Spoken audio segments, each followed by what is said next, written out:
L'humour, c'est du sérieux. Vous m'avez peut-être déjà entendu dire cette phrase, ou vous l'avez peut-être entendu ailleurs, ou même peut-être vous l'avez lu. Et c'est à mes yeux une des phrases les plus intéressantes et les plus importantes que je connaisse. Pour beaucoup, l'humour, c'est vraiment juste faire rire les gens, ça se contente de ça et c'est pas quelque chose de très sérieux. Et pourtant, c'est bien plus complexe. J'ai trop souvent lu et entendu la fameuse rengaine de l'humour c'est subjectif. Et je vais vous le dire haut et fort, non. L'humour, c'est lié à la sensibilité personnelle, à l'éducation des gens, à leur culture, à plein de trucs différents. Mais l'humour, c'est codifié et ça a des règles. Si l'humour était purement subjectif, il y aurait autant de gens qui rigolent à un discours de Macron qu'il y en a qui rigolent à un bruit de paix. Et pourtant, même si les deux sonorités se ressemblent énormément, on rigole bien plus au deuxième cas de figure. L'humour, c'est quelque chose de complexe. L'humour, c'est quelque chose d'ultra codifié, c'est plein de règles et c'est plein de théories différentes. Et normalement, vous le savez, puisqu'on l'étudie au collège, il y a plein de registres et de types d'humour. Si ça nous touche pas, c'est tout simplement parce que l'humour, sachez que les êtres humains sont quasiment, si ce n'est les seuls animaux, à en faire preuve. On est les seuls à avoir le sens de l'humour. C'est pour ça que c'est plus compliqué, c'est pas un sentiment primaire comme la peur ou l'amour. C'est pas des trucs qui viennent comme ça. Donc forcément, c'est plus dur à théoriser. Vous avez plein de manières de faire rire les gens, le langage, la gestuelle, le visuel, la situation, il y a plein de trucs différents. Vous avez plein de manières de faire, vous avez l'ironie, la parodie, la satire, la moquerie, l'autodérision, il y a plein de trucs. Mais comme sur cette chaîne, en revanche, on se concentre majoritairement sur les mangas, et je compte pas déroger à cette règle aujourd'hui, on va parler de ça. Les mangas comiques, j'adore ça, j'en ai bouffé plein, et ça va me servir d'exemple. Vous vous en doutez, si on parle de manga, la plupart des comics, c'est de la situation ou du visuel. Les mangas, ils font pas spécialement dans le jeu de mots ou dans l'acting. Jeu de mots, il y en a, mais ça marche un peu moins bien en français, pour la simple et bonne raison que y a la traduction qui passe par là, c'est japonais à la base. Et on va dire que je tire encore sur l'ambulance, mais j'en avais parlé dans une précédente vidéo, et Sankanojo, c'est sans doute un des pires mangas, si ce n'est le pire manga comique que j'ai lu. Est-ce que mon avis a changé avec le temps? Non, bien au contraire, il s'est même renforcé. Mais ce qui est bien, c'est qu'avec cette vidéo, je vais pouvoir expliquer quelques exemples et quelques situations qui font que l'humour de Sankanojo, à mes yeux, ça ne marche pas du tout. On va y replonger avec une mise en situation. Sankanojo, pour le coup, se veut être une parodie. La parodie, c'est censé être une imitation, une contrefaçon qui dénature les traits de l'original pour rendre le tout comique. Très souvent, donc, une parodie va observer des récurrences, des traits spécifiques et se les réapproprier pour mieux les détourner. Ok, vous avez la base, mais il y a plusieurs moyens de se réapproprier les choses en fait. Et donc il y a forcément plusieurs moyens de rendre ces situations comiques. À mes yeux, il y en a deux particulières qui ressortent très clairement du lot. Et c'est le moment de faire un petit peu de cas pratique. La première solution, c'est celle du désamorçage. Prenez la scène cliché des deux personnes qui prennent le même bouquin en même temps, les mains se touchent doucement, on sent qu'on respire plus vite, ça frémit un peu, et en se retournant, on voit que la personne qui tient le bouquin, c'est un gorille. Bon voilà, vous avez très clairement désamorcé la chute tant attendue. Normalement, avec cet effet de surprise, ça fait rire ou au moins ça fait sourire, parce qu'on a trompé le lecteur, il s'attendait pas à ça. La valeur choc, c'est un truc qui marche très bien avec l'humour. Maintenant, on peut attaquer le deuxième cas de figure. Cette solution, c'est la surenchère. Là, pour le coup, c'est tout l'inverse. La situation finale est inchangée, mais c'est tout le cheminement qui va être absurde. On prend l'exemple du toast dans la bouche cette fois-ci, et on prend une scène complète avec des plats différents. Au début, il y a une saucisse, ça ferait bizarre. Puis un beefsteak, c'est pas très glamour. Des petits pois, ça tiendra pas. Une soupe, tu vas en foutre partout. Un pied de biche, c'est pas comestible. Et enfin, vous avez le toast. Là, c'est le cas de figure où vous jouez le plus possible sur l'attente pour rendre la répétition et l'absurdité des propositions amusantes. Et ça va monter crescendo. Plus c'est tiré par les cheveux, plus on se dit où est-ce qu'il va aller à la fin. Ensuite, ça retombe d'un coup parce que vous avez ce qu'on était censé avoir à la base, c'est-à-dire le toast. Il y a même un troisième cas de figure, c'est quand vous faites les deux situations en même temps. Vous faites une surenchère perpétuelle et à la fin, un désamorçage. C'était pas ce à quoi on s'attendait. Là, pour le coup, il le fait pas avec un toast, il le fait avec une baguette de pain. Sankanojo vise typiquement le deuxième cas de figure, en tout cas la majorité du temps. Le gros souci, c'est que si on reprend l'exemple du toast, Sankanojo ne propose pas une dizaine de plats différents, mais seulement 2. L'attention ne montre que très peu, voire pas du tout, et la chute floppe un peu. Même des fois, il n'y a pas de chute en fait, c'est-à-dire que ça fait que monter crescendo encore et encore, sauf que comme tout est absurde en permanence, il n'y a jamais de point de chute. Prenons maintenant l'inverse, un manga qui à mes yeux est excellent quand il s'agit d'humour, Grand Blue. On en a parlé la semaine dernière, voilà. Sur ce genre d'exercice, le manga a su faire bien mieux, et on va parler de la fameuse scène dans la salle de classe. Il y en a plusieurs, mais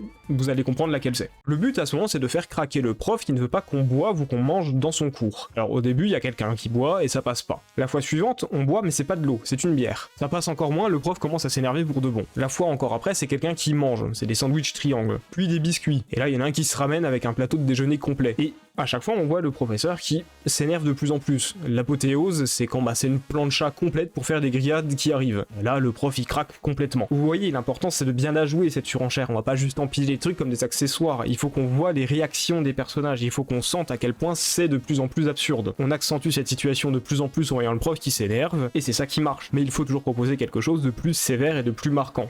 Mais bon, c'est pas encore fini. Le prof complètement excédé fait vider les sacs. Des revues pour adultes, des mangas, des jeux vidéo, et bon. Là, la tension baisse à nouveau. Pour le coup, c'est clairement le genre de truc, connaissant les personnages, on s'attend à les voir.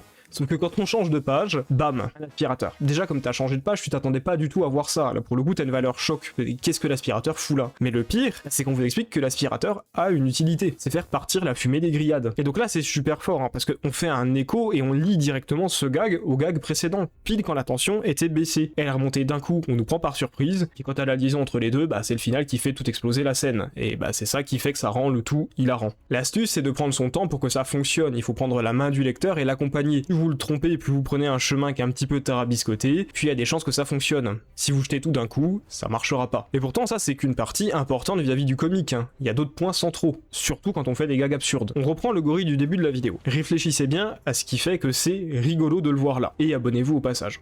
Alors, évidemment, il y a l'effet de surprise. Mais normalement, si vous êtes rationnel et logique, vous comprendrez bien que... Déjà, un gorille, ça lit pas de livre, et surtout un gorille, ça n'a rien à foutre dans le CDI du lycée. Et c'est sans doute un des points les plus importants. Foutez un gorille dans une jungle entouré de ses congénères, c'est pas drôle. Foutez-le dans les toilettes en train de lire le journal.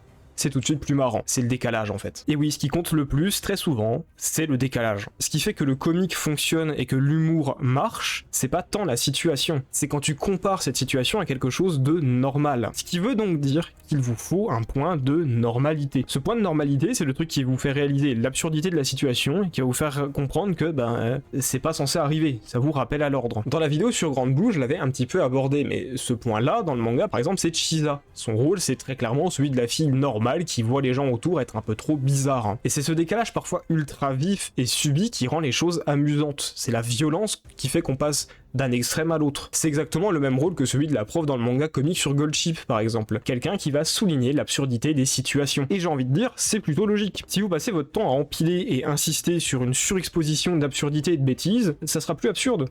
Ça deviendra une norme. Et si c'est une norme, ça ne choque plus, et surtout c'est plus très drôle. Et donc, le comique s'écroule. L'humour là-dedans, ça vient pas tant de la situation en elle-même que de comparer cette situation à une situation qui est bien plus standard et normale. Et ok, vous allez dire que je tire encore sur l'ambulance, mais sans Kanojo, ce point de normalité, vous ne l'avez pas. C'est aussi ce qui fait qu'on a une légère impression de gavage vis-à-vis des gags. S'il y a rien de normal qui vient souligner la situation, ça empêche le tout de respirer. Ça suffoque sous les propres gags, et ça marche pas. Donc déjà, ça monte pas des masses, et à peine ça a commencé à monter qu'on l'écroule sous des trucs beaucoup trop lourd. Faut bien comprendre quelque chose vis-à-vis du comique et de l'humour en général, c'est qu'il y a une seule règle et une seule question à se poser, est-ce que c'est vraiment drôle? Et si ça l'est pas, comment on fait pour rendre ça drôle? Pour ça, il faut construire une logique et des règles à votre univers. Oui, même avec l'humour. Dans un manga comique, la suspension d'incrédulité fait qu'on va être beaucoup plus tolérant sur beaucoup plus de choses. C'est normal, on est là pour rire. On est tous au courant que les personnages de ces mangas devraient aller en prison au vu de leurs agissements. C'est normal. Tout est fait dans le cadre, mais surtout dans la logique de ces œuvres. Vous ne pouvez pas apporter votre logique et votre morale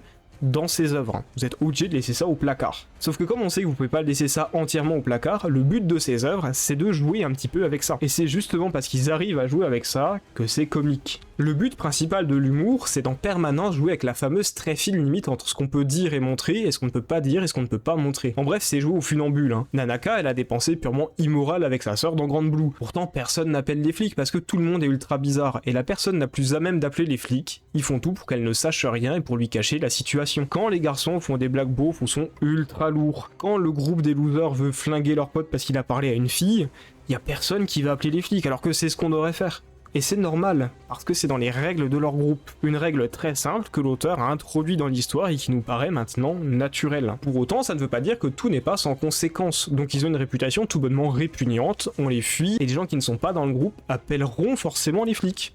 Retour de la balance de la moralité et surtout de la normalité, ces comportements qu'on a vus, ils n'ont rien de normal, et donc c'est drôle de les voir et c'est surtout drôle de voir les répercussions. Et oui, parce que l'humour, ça fonctionne comme ça, hein. C'est pas parce que c'est entre guillemets drôle qu'on peut tout dire et tout faire. Balancer une injure raciale et dire bah ça va, c'est pour rire, il y a tout le monde qui va vous traiter de blaireau et ça sera très clairement mérité. C'est normal, il y a ni mise en situation, ni logique, ni chute, ni intérêt quelconque. Ce que vous avez fait, c'est juste insulter quelqu'un. On attend forcément quelque chose de mieux qu'une simple insulte. Et surtout, le personnage qui fait un truc répréhensible, on veut qu'il y ait une conséquence à son acte. On attend ça. C'est aussi pour ça que quand un quiproquo survient, on rigole d'avance rien qu'en imaginant la réaction une fois que les personnages auront réalisé le dit quiproquo. L'attente vaut autant que la chute. Donc quand Sankanojo vous fait encore une blague sur du baby play, quand ça vous fait encore une blague sur le fait de téter les seins du personnage le plus âgé, quand ça vous fout encore une loli et les gags ils sont juste lancés comme ça sans aucune mise en situation ni crescendo, c'est nul, c'est bizarre. Et franchement, c'est pas de l'humour, c'est juste du fétichisme. Faire de l'humour, c'est dur parce que c'est toujours savoir jouer sur le fil. C'est aussi conserver la balance et tout l'équilibre entre acceptable ou non à d'autres contraintes, notamment celle du cosme et de la narration. Si demain, dans un manga comique sur les chats, je ramène un extraterrestre, ça va faire bizarre, mais va falloir que j'apporte une explication très solide. L'importance quand on fait un gag qui est moralement répréhensible, c'est pas seulement de faire un truc moralement répréhensible. Ça, c'est l'humour de base du gamin qui te regarde et qui dit caca boudin pour défier l'autorité, il trouve ça très drôle. Ce qu'on attend, c'est aussi un petit peu l'avilissement du personnage et des conséquences à cet acte. Dans Grand Blue, Koei, il aime un peu trop les filles qui sont très clairement mineures. Et à chaque fois, ça sera moqué et pointé du doigt comme un comportement marginal et quelque chose d'archi-louche et dangereux. Et ça, c'est valide avec tous les membres du groupe. Ça nous satisfait de voir que le truc répréhensible est puni. Et je pense qu'avec tout ça, vous réalisez à quel point faire quelque chose de comique, bah c'est tout sauf facile en fait. Entre le type de comique, l'inspiration pour les gags, le cosme de notre histoire, comment gérer l'équilibre entre normal et anormal. La gestion des personnages est toujours trouver une réponse satisfaisante à leurs actes. On se retrouve avec une montagne de trucs à faire et surtout une montagne de trucs à savoir doser. Et normalement avec tout ça, bah, vous réaliserez que l'humour c'est pas seulement subjectif. Il y a plein de procédés qui jouent sur les émotions humaines pour vous faire rire. La sensibilité ça joue beaucoup et l'humour c'est très dur parce que si les gens trouveront toujours les mêmes choses tristes parce que c'est lié à l'empathie qui est un truc fondamental chez nous, ils ne trouveront jamais tous les mêmes choses drôles parce que c'est lié aussi à l'éducation. C'est un truc social. Un bon comique, c'est quelqu'un qui arrive à faire en sorte que les émotions priment sur l'éducation. C'est quelqu'un qui arrive à taper sur quelque chose qui normalement ne devrait pas arriver, sur quelque chose qui est pas acceptable, et donc ça rendra le tout rigolo. J'espère que cette vidéo vous aura plu. C'était Belleus, et je vous dis salut à tous.